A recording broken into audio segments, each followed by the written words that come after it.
رحم فرما۔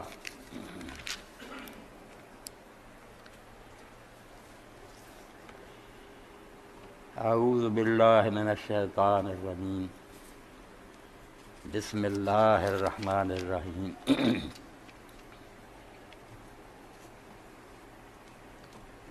وَلَوْ يَشَاءُ اللَّهُ لَانتَصَرَ مِنْهُمْ وَلَٰكِن لِّيَبْلُوَ بَعْضَكُم بِبَعْضٍ وَالَّذِينَ قُتِلُوا فِي سَبِيلِ اللَّهِ فَلَن يُضِلَّ أَعْمَالَهُمْ فَيَهْدِيهِمْ وَيُصْلِحُ بَالَهُمْ وَيُدْخِلُهُمُ الْجَنَّةَ عَرَّفَهَا لَهُمْ يَا أَيُّهَا الَّذِينَ آمَنُوا إِن تَنصُرُوا اللَّهَ يَنصُرْكُمْ وَيُثَبِّتْ أَقْدَامَكُمْ وَالَّذِينَ كَفَرُوا فَتَعْسًا لَّهُمْ وَأَضَلَّ أَعْمَالَهُمْ ذَلِكَ بِأَنَّهُمْ كَرِهُوا مَا أَنزَلَ اللَّهُ فَأَحْبَطَ أَعْمَالَهُمْ۔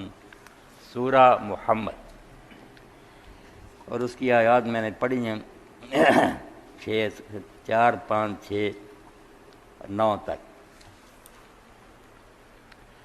اللہ رب العالمین نے قرآن مجید میں جن نیکیوں کا ذکر کیا اور جن کی دعوت دی ہے کہ یہ کام کرو، ان میں سے سب سے اعلیٰ درجے کی نیکی نا جس پر دین کا سرا ختم ہوتا، جس کو عربی زبان میں ذروۃ السنام میں کہتے ہیں کہ جیسے اونٹ کی کوہان ہوتی نا اس کی بھی چوٹی، تو دین کی جو سرے کی بات نا چوٹی، وہ ہے اللہ تعالیٰ کی مدد۔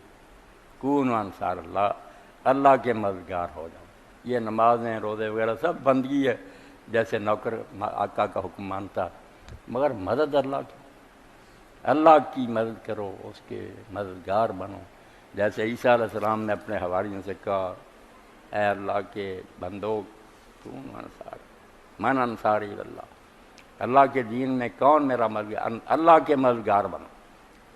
اب اس پر لوگوں کے ذہن میں سوال پیدا ہوتا ہے کہ اللہ قادر مطلق ہے، جو چاہے کرے، اس کے حکم کے بغیر تو ایک انگل حرکت نہیں کر سکتی، تو وہ مدد کا کیوں طالب ہے، کس کام میں چاہتا ہے کہ میری مدد کی جائے؟ تو اللہ تعالیٰ نے آیتوں میں اس کا جواب دیا کہ اللہ تعالیٰ کی صفات جو ہے نا ان کا خلاصہ آدمی نکالے نا۔ آپ قرآن مجید میں دیکھتے ہیں کہ اللہ تعالیٰ کے نام جوڑوں کی شکل میں آیتوں کے بعد آتے ہیں، رؤوف الرحیم، غفور الرحیم، تواب الرحیم۔ اس طرح ایک جوڑا جو ہے نا یہ بہت استعمال ہوا، العزیز الحکیم، عزیز ہے اور حکیم ہے۔ عزیز اس بات کا جواب ہے کہ کوئی کام اللہ کے لیے ہونا نہیں، بس اس کا کہہ دینا ہی، چاہنا ہی کافی ہے۔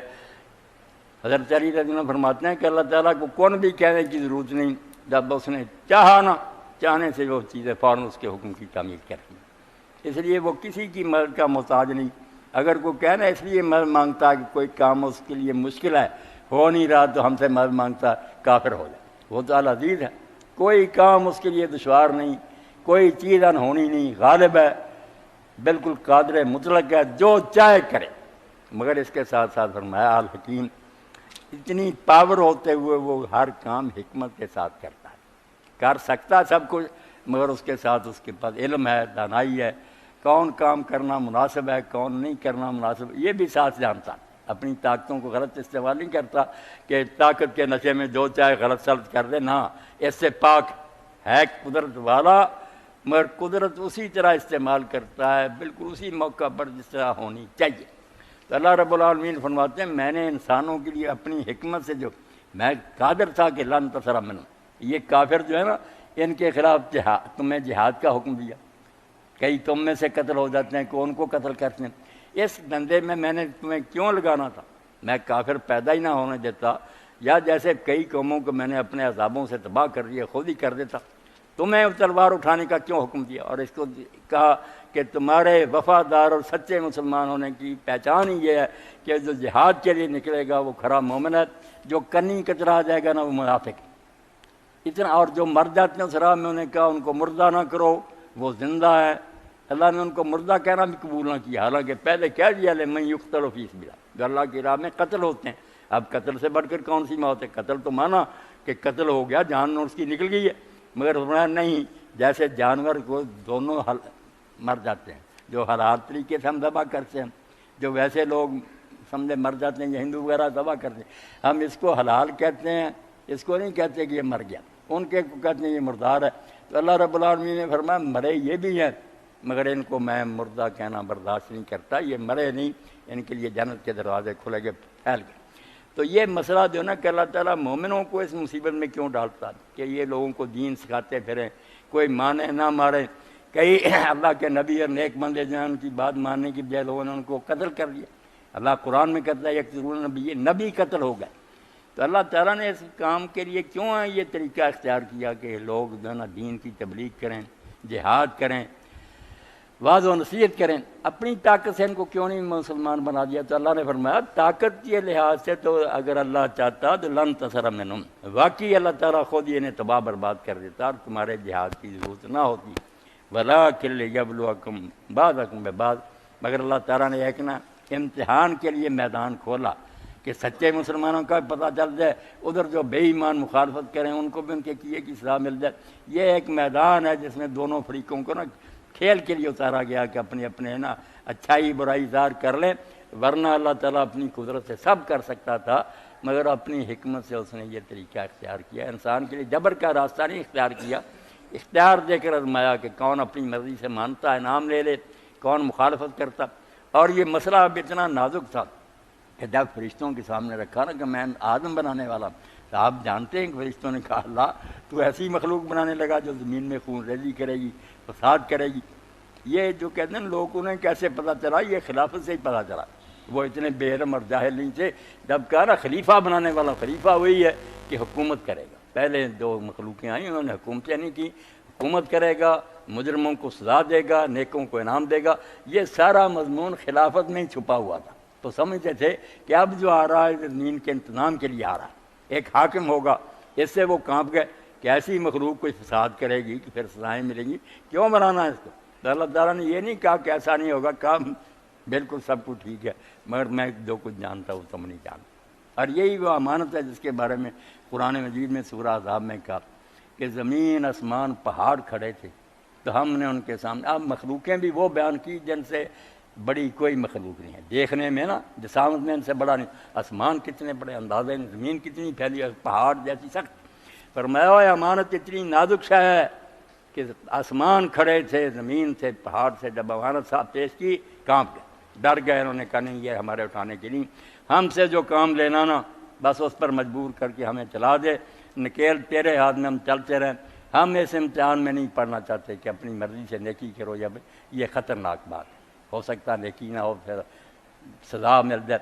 تو یہ جو امانت تھی نا یعنی اختیار اور ذمہ داری، کہ اختیار مل رہا کہ اپنی مرضی سے اما شاکر اما پورا، بے شک شکر گزار بنو یا نہ شکرے بنو، تمہاری مرضی. یہ آپشن کسی مخلوق کو نہیں ملا. انسانوں کے ساتھ پہاڑ زمین آسمان کانپ گیا. کیسا نازک کام تھا نا کہ اپنی مرضی اور پھر بعد میں اس کا نتیجہ بھگتنا. ہمیں سے معذور ہے، ہمیں بچا اللہ. جو کام لینا بس اس پر لگا دے جبر سے. انسان نے اس کو اٹھا لیا. یہ نہیں کہ میں آپ نے اس وقت کہا ہاں نہیں. اور اللہ تعالیٰ کہتا ہے کہ جیسے کہتے ہیں نا کہ کوئی چیز جو نہیں جو آپ بڑی چیز ہے اس برتن کے سامنے پیش کی، سمجھنے کی کوشش کر رہے ہیں اردو عبارت، تو برتن نے اس کو لینے سے انکار کیا، یعنی اس میں گنجائش نہیں تھی، کیپیسٹی نہیں، چھوٹا تھا وہ چیز اس سے. تو زمین آسمان اور پہاڑوں نے انکار کیا. اور یہ نہیں کہ انہوں نے کہا ہم نہیں تیری بات مانتے، کافر ہی ہو جاتے ابلیس کی. نہیں، یہی کہ ان بیچاروں میں اللہ تعالیٰ نے وہ صلاحیت نہیں، نہ ان میں عقل ہے، نہ ارادہ ہے، نہ شعور ہے. یہ جو ہے نا تھوڑا سا 4-5 فٹ کا انسان، آتش کا پرکھلا، اس میں نا یہ بارود رکھ دیا گیا کہ یہ عقل ہے، اچھی بری بات کی سمجھ ہے، تیری مرضی پر ہے. تو اچھائی بھی کر سکتا ہے، برائی بھی کر. زبان ملی ہے بولنے کی طاقت، اس سے گالیاں دے، تیری مرضی، ذکر کر لینا، ہم لے لیں. شہوت ہے یہ حلال موقع پر استعمال کرے تو ایک بچہ پیدا کر دے، تیرے بعد وہ دعائیں کرتا رہے، تیرا کھاتا نیکی کا جاری رہے گا. اور اگر زنا اور بدکاری کی جہنم چلا جائے گا. تو یہ ارادہ اور اختیار جو انسان میں اندر ہے نا، اس سے اپنے آپ پھر بوجھ آ جاتا. جو چیزیں اس سے خالی ہیں ان سے سوال کرنا کہ تم نے کیوں کیا، بےہودہ بات ہے. جب ان کے پاس اختیار نہیں ان سے کیوں پوچھنا. اسی لیے کسی مخلوق سے اللہ محاسبہ نہیں کرے گا. وہ جو کر رہے ہیں وہ بسی سے کر رہے ہیں. انسان سے اسی لیے پوچھ. آپ بھی دیکھتے نا کہ جو پاگل ہو جائے یا بھی اس کو سمجھنا چھوٹا بچہ، کیوں عدالتوں سے نہیں پوچھتی کہ تم نے یہ کام کیوں کیا؟ وہ سمجھ گئی یہ ذمہ دار ہے، یہ رسپانسیبل نہیں. اس میں اب اتنی صلاحیت ہی نہیں کہ اس سے پوچھا جائے. جب بالغ ہو جائے، تندرست ہو، ہوش حواس میں ہو، سویا نہ، نشہ نہ، وہ سب کام کرے، پولیس بھی آ جاتی ہے، معاشرہ بھی آ جاتا ہے. تم نے یہ کیوں کام کیا؟ وہ نہیں کہہ سکتا تم کو پوچھتے، وہ کہتے ہیں نہیں، یہ چیزیں جو نا عقل کا ہونا اور اپنی مرضی سے کسی کام کا کرنا، یہ خود پابند بنا دیتی ہیں کہ وہ کیوں کا جواب دے، کہ جب تو کر بھی سکتا تھا تو نے یہ کیوں اس کو کیا اور دوسرا پہلو کیوں چھوڑا۔ تو یہ اختیار اور اس کے ساتھ ذمہ داری، ریسپانسبل، یہ وہ امانت ہے جس کو زمین و آسمان اور ساری کائنات نے اٹھانے سے انکار کیا۔ ان میں یہ قابلیت ہی نہیں، مگر انسان میں ہے، وہ مومن ہے یا کافر کہ وہ اپنی مرضی سے کرتا اور وہ سمجھتا بھی ہے کہ اچھا یہ برا۔ اسی لیے علامہ اقبال رحمۃ اللہ نے بڑی پیاری بات کی، جب کہا نا کہ انسان کے بنانے کا مرحلہ آیا، فطرت شفت یا خاک جہان ہے مجبور، خود گرے خود شکنے خود نگرے پیدا کر، زمین و آسمان کانپ گئے کہ اب یہ مٹی جو تھی مجبور، اس سے ایک شے نکل رہی ہے، بنا ہوا مٹی کا، مگر یہ اپنے آپ کو بنائے پھر توڑے پھر اپنے پر خود ہی تبصرہ کرے کہ میں نے اچھا کیا یہ برا، ایسا کوئی نہیں تھا۔ یہ انسان ایسی عجیب و غریب مخلوق پیدا ہوا، فرشتہ بھی بن سکتا، شیطان بھی بن سکتا۔ تو اللہ تعالیٰ کہتا ہے کہ یہ جہاد، یہ فریضہ اقامت دین، یہ واضح و نصیحت، اس دھندے میں جو تم کو میں نے لگایا کہ میری مدد کرو۔ میں چاہتا یہی ہوں کہ لوگ نیک ہوں، مگر مجبوراً نہیں بنانا چاہتا۔ مجبوراً بنانا چاہتا تو بے بس نہیں تھا، سب بری ہوتے، مگر پھر نہ انعام کا کوئی حقدار ہوتا، نہ سزا کا کوئی مستحق ہوا۔ اس آزادی کی وجہ سے میں چاہتا ہوں کہ لوگ نیک بنے، مگر جبر نہیں کرنا چاہتا۔ اب اس کام میں میرے مددگار بنو، ساتھ دو، جہاد کرو، تبلیغ کرو۔ میرا یہ مشن جو ہے نا کہ لوگوں کو اپنی مرضی سے نیکی کرے، اس میں میرا ساتھ دو۔ اس لیے جو لوگ یہ کام کرتے ہیں، بڑا درجہ اس کا، نمازی روزوں سے بڑھ کر، کہ آدمی نے کسی کو ایک نیکی کی بات بتا دی نا، کسی محفل میں بتا سکتا یہ اچھا کام ہے کرو، تو جو لوگ اس پر عمل کریں گے، اس بتانے والوں کو سب ان کے عملوں کا ثواب ملے گا، ان کو اپنے کرنے کا ملے گا، مگر جو اس کی نصیحت پر عمل کریں گے ان سب کے عملوں میں سے ایک ایک عمل اس کے کھاتے میں جائے گا۔ اتنا اللہ خوش ہوتا۔ تو اللہ پاک فرماتا کہ اگر اللہ تعالیٰ چاہتا تو خود یہ ان ظالموں سے نبٹ لیتا، تمہارے جہاد کی ضرورت نہیں تھی، نہ واضح و نصیحت کی تھی، میں آپ ہی ولی بنا دیتا، ولا کے لیے بعض، مگر اللہ تعالیٰ نے اپنی حکمت سے انسان کے لیے یہی مناسب سمجھا کہ اس کو اختیار دیا جائے اور ان کو ایک دوسرے سے آزمایا جائے، کوئی برے بنے، نیکوں کا امتحان ہو، ان کے ہاتھوں سے دکھ اٹھائیں، کوئی نیک بنے، ان کو انعام ملے۔ والذین قتلوا فی سبیل اللہ فلن یضل اللہ اعمالهم۔ اب جو لوگ پھر اللہ کے دین کی مدد کرتے، اللہ کی مدد یہ اس کے دین کو پھیلانے کی کوشش، تو فرمایا پھر جو اس راہ میں مارے جاتے ہیں، جہاد کیا دین پھیلانے کے لیے انہوں نے جانیں دینی، اللہ تعالیٰ نے ان کے بارے میں بات کرنے فلن یضل اللہ اعمالهم، کہ وہ جو قربانیاں دے گئے اور محنتیں، اللہ ان کو ضائع نہیں کرے گا۔ لوگوں کی نظر میں تو بیوقوف نکلے کہ اپنی جان گوائی، بچے یتیم رہ گئے، عورت بیوہ ہو گئی، مگر اللہ فرماتا تم نہ سمجھو کہ ان کی نیکیاں مٹی میں مل گئیں، فلن یضل اللہ اعمالهم، اللہ ان کی قربانیاں اور سرخوشیاں جو ان کو برباد نہیں کرے گا، ان کا بڑا صلہ ملے گا۔ سَيَهْدِيهِمْ وَيُصْلِحُ بَالَهُمْ، اللہ تعالیٰ انہیں پھر اس راستے پر چلاتا۔ قرآن مجید میں ہدایت جو نا اس کے بھی کئی معنی آتے، ایک تو صرف راستہ بتانا، یہ اللہ تعالیٰ نے مومن کافر سب کو بتایا کہ یہ ٹھیک ہے یہ غلط، یہ ہدایت سب کو دیا، اپنی کتابوں میں بیان کر دی، کافروں کو بھی سنا دیا، دوسروں کا عمل کرے یا نہ کرے، یہ ہدایت صرف راستہ بتانا، آگے پھر ہے اس راستہ پر چلنے کی توفیق دینا۔ اب جو ہم کہتے ہیں اہدنا الصراط المستقیم، پنڈت دیانند سرسوتی بے ایمان نے کہا کہ مسلمانوں کو ہدایت ہی نہیں ملی کہ ہر نماز میں کہتے کہ ہمیں ہدایت نہیں، یہ ہدایت کا اگلا مرحلہ کہ راستہ تو تو نے بتا دیا، اب ایسا چلا بھی۔ کئی لوگ ہیں جنہوں نے سن لیا، ہم سے زیادہ وہ پڑھے لکھے ہیں مستشرق، قرآن پر ایسی ایسی کتابیں لکھتے ہیں، ہمارے عالموں کو ہوا بھی نہیں، مگر چلنا نصیب نہیں ہوا۔ تو اس لیے راستہ بتانا پہلا مرحلہ، پھر اس راستے پر چلا دینا اور چلاتے رہنا کہ توفیق دے اور اس پر ثابت چلن رکھے۔ اہدنا الصراط المستقیم، کہ ہمیں سیدھی راہ پر قائم رکھ، چلتے ہی رہیں، کہیں راستے سے پھر نہ ادھر ادھر ہو جائیں، یہ دوسرا مرحلہ۔ اور آخری ہے پھر منزل تک پہنچانا، کہ جہاں پہنچنا چاہتے ہیں کہ جنت میں چلے جائیں اور اللہ تعالیٰ خوش ہو جائے، یہ آخری منزل ہے۔ پہلا راستہ دکھانا، اس راستے پر چلانا اور چلاتے چلاتے منزل مقصود تک پہنچانا۔ یہاں جو اللہ فرماتا سیہدیہم، کہ جو شہید ہو گئے اللہ ان کو ہدایت دے گا، یہاں ہدایت اور کیا دینی، وہ تو جانے ہی دے گا، یہی ہے کہ وہ پھر آخری منزل جو نا جنت، یہ راستہ ان کے لیے آسان کر دے گا۔ اور اسی لیے جنتی لوگ جنت میں پہنچ کر یہی اللہ کہتا کہیں گے الحمدللہ الذی ہدانا لہذا، شکر ہے اس اللہ کا جس نے چلاتے چلاتے ہے منزل تک ہمیں پہنچا دیا۔ وہاں ڈیرے ڈالیں گے نا، پھر بستر کھول کر بیٹھ جائیں گے۔ تو فرمایا یہ لوگ جو اللہ کی راہ میں جہاد کرتے ہیں، لوگوں کو دین سکھاتے ہیں، گاڑیاں کھاتے ہیں، فتوے لگتے ہیں، کوئی قتل کر دیتا، میں ان کو چلاتے چلاتے پھر آخری منزل جنت تک پہنچا دوں گا۔ وَيُصْلِحُ بَالَهُمْ، اور ان کا حال درست کر دوں گا۔ حال درست کرنا کیا؟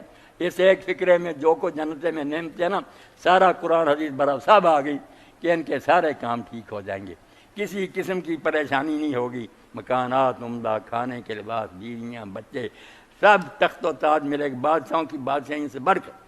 اللہ کے رسول اللہ علیہ وسلم نے فرمایا کہ جو ادنا ترین جنتی ہوگا نا، سب سے کم درجے کا، اس کو بھی جو جنت الاٹ ہوگی نا، وہ اس زمین کی سے 10 گنا بڑی ہوگی۔ یہ مشرق سے مغرب تک دھرتی ہے نا، کتنی سلطنتیں، لوگ بڑے مغرور ہیں، یہ کچھ بھی نہیں، ادنا جنتی کی زمین جس کا مالک ہوگا نا، 10 زمینوں کے برابر۔ اس لیے 100 جنت ہے، اور اس کا اندازہ ہی کوئی نہیں کہ زمین آسمان سے کتنی بڑی ہے۔ زمین آسمان ان کے سامنے کچھ بھی نہیں، اتنا بڑا جنت کا اللہ تعالیٰ نے کہا۔ تو فرمایا کہ ان کے سارے کام پھر درست ہو جائیں گے، کوئی پریشانی نہیں ہوگی۔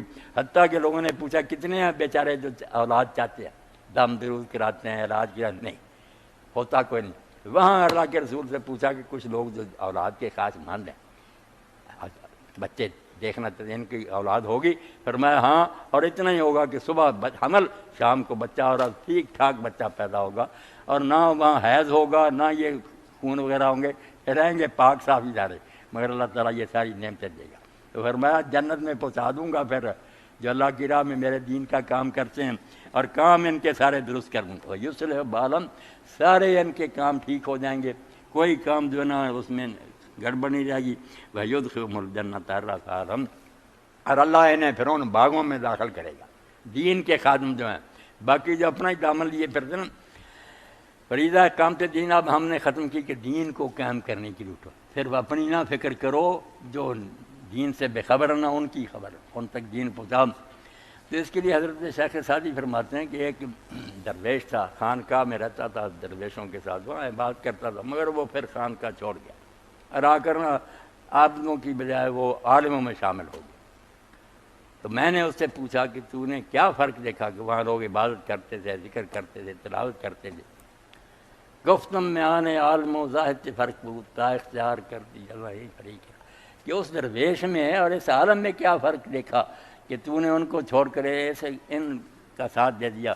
گفتاں گلی میں خیش برومی براد موت، اس نے کہا وہ جو ہے نا عابد، وہ صرف اپنی گودڑی بچا کر چاہتا ہے کہ لہروں سے بچا کر نکل جائے، بچ کر پار کر جائے، وہیں جہد نہیں کو کے بغیرت گری کرا، اور جو سچا عالم ہے وہ کوشش کرتا ہے کہ ڈوبتے ہوں کو بچائے، وہ بیچارہ تڑپتا ہے کہ اور جو لوگ غلط ہیں ان کو درست کروں، اس لیے ان کا مقابلہ کوئی نہیں کر سکتا۔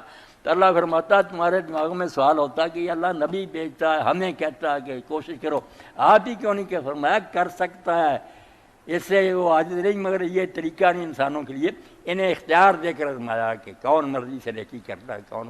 تو اب جو غلط لوگ ہیں ان کو درست کرنے کے لیے جو کوشش کریں گے، پیغمبروں والا طریقہ اختیار کریں گے، وہ میرے دین کی مدد کرتے ہیں، میں انہیں جنت میں داخل کروں گا۔ عرف عالم، اور جنت کے بارے میں کہہ دیا کہ جنت کوئی گول موڑ شہری کہ تم نے سن لیا، جنت میرا سارا کلام قرآن بھرا ہوا اور حدیث پاک بھری ہے، جنت کی میں نے تعریف کر دی، واضح کر کے بتا دیا کہ وہاں کیا کیا نعمتیں ہوں گی، کیا کیا چیزیں ملے گی۔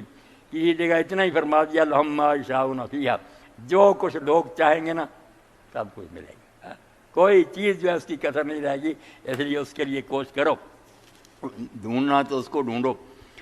یا ایھا الذین آمنوا ان تنصروا اللہ ینصرکم ویثبت اقدامکم، اور کہا ہے ایمان والو اگر تم اللہ کی مدد کرو گے، اللہ کی مدد، کہ اللہ یہ کام لینا چاہتا مگر جبر سے نہیں، سمجھانے سے، جو اس کام میں اس کے ساتھ ہو جائیں گے، درس دیں گے، اکٹھے ہوں گے، کتابیں چھاپیں گے، لوگوں کو بتائیں گے، جہاد کریں گے، تو اگر تم اللہ کے دین کی مدد کرو گے، اللہ کی مدد کرو گے تو وہ تمہاری مدد کرے گا بھائی، ثبت اقدامکم، اور تمہارے قدم جما دے گا، ساری مخالفتوں کے باوجود انشاءاللہ دین غالب آئے گا اگر تم صحیح طریقہ سے کام کرو گے۔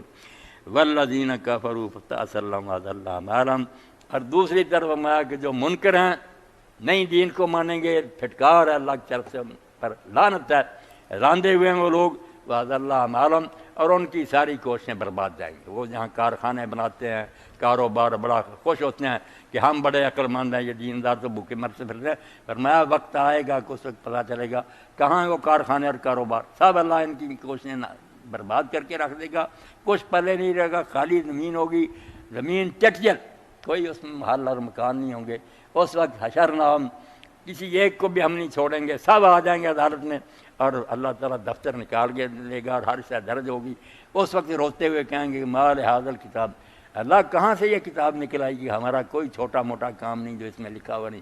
فرمایا اب نہیں تمہیں فکر، آ جائے گا کہ وہ جب دفتر سامنے آئے گا، اور اس وقت جنہوں نے اللہ کے دین کی مدد کی ہوگی، جن کو لوگ مجنون اور دیوانہ اور پاگل کہتے تھے، وہ خوش نصیب ہوں گے، اللہ کے قرب میں ہوں گے، جنت کے مزے لیں گے، اور دوسرے بد نصیب جو ہے نا وہ بھگت رہے ہوں گے۔ تو اللہ کے دین کے لیے کوشش سب سے بڑی نیکی۔ آپ نماز روزے سے بڑھ کر کتابیں پھیلائیں جو خرید کر دے سکتے ہیں لوگوں کو، دینی کتابیں، جمعہ کا دن ہوتا آپ چھوٹے چھوٹے رسالے جو اچھے دین لکھنے والوں لکھے وہ تقسیم کریں۔ کوئی عمل کرے نہ کرے اللہ تعالیٰ لکھ لے گا کہ اس نے میری مدد کی، جو میرا مشن تھا نا، جو میں چاہتا تھا کہ لوگوں کو دین، اس کام میں اس نے میرے ساتھ تعاون کیا۔ جو مالی مدد کر سکتے ہیں وہ مالی مدد کریں۔ یہ تنظیم تحریک اسلامی کی طرف سے زکوٰۃ، اب اس کے لیے معاشرہ جمع کے لیے اپیل کی تھی، یہ تھوڑی بہت کی فکر نہ کیا کریں، جو دے سکیں وہ جمع کرا دیا کریں۔ یہ سارا کام جو ہے نا یہ جہاد کی سبیل ہے، جہاد صرف تلوار نہیں اٹھانا، اللہ کے دین کے لیے جو کوشش ہے نا وہ سب جہاد کی طرح۔ تو آپ کو اللہ تعالیٰ توفیق دے تو ساتھ ساتھ مالی مدد بھی کریں، اپنی زکوٰۃ جو ہے نا اس کا بہت حصہ جو ہے نا تحریک کے لیے جمع کرائیں۔ انشاءاللہ یہ نصرت ہے، اللہ تعالیٰ کی مدد ہے، اس کے دین کی امداد کے لیے آپ جو قدم اٹھائیں گے وہ اللہ کے بہت برابر ہوگا، نفع بخش ہوگا۔ ایک درہم میں آپ نے خرچ کیا ہوگا وہ 700 گنا ہو کر اللہ کی طرف سے لوٹے گا۔ تو اللہ توفیق دے، باقی نیکیوں کے ساتھ ساتھ یہ دین کی نصرت ہے، دین کی مدد، اس کو پھیلانے کے لیے کوشش آپ بھی سیکھیں اور دوسروں تک بھی، اپنی اولاد ہے، دوست ہے، رشتہ دار، ان تک پہنچائیں۔ یہ ہے وہ کام جس کے لیے اللہ کے پیغمبر آئے، اور اس میں اللہ ہمارا تعاون مانگتا، جو اس میں اللہ کی مدد کریں گے اس کے دین کا ساتھ نہیں، فرمایا میں پھر تمہاری مدد کروں گا۔ اور جب پل صراط پر قدم ڈگمگائیں گے نا، بال سے باریک ہوگا، تلوار سے تیز، اور نیچے جہنم بڑھ رہا ہوگا، سمندر آگ کا، اور گرتے جا رہے ہوں گے لوگ۔ اللہ کے رسول علیہ السلام نے فرمایا کوئی گھستے ہوئے جا رہے ہوں گے، کوئی پیدل جا رہے ہیں، کوئی گھوڑے کی رفتار سے، کوئی آنکھ ڈھپکے نہیں چلا، جتنی نیکیاں، اور بد نصیب سے ان کو کانٹے ہوں گے دوزخ کے، جو اس طرح چھینتے اپنی طرف جھپتے جائیں گے، جہنم میں گرتے جائیں گے۔ تو اس وقت جو ان کے قدم اللہ مضبوط رکھے گا تو صحیح سلامت پار ہو جائیں گے۔ خوش نصیب تو وہی ہیں، ورنہ اگر سب کچھ بھی یہاں حاصل کر لیا، وہاں ناکامی سامنے آ گئی تو پھر اس سے بڑا خسارہ کوئی نہیں۔ وآخر دعوانا الحمدللہ رب العالمین، وصلی اللہ تعالی علی عبد اللہ ورسولہ خاتم النبیین سیدنا مولانا محمد وآلہ وصحبہ اجمعین۔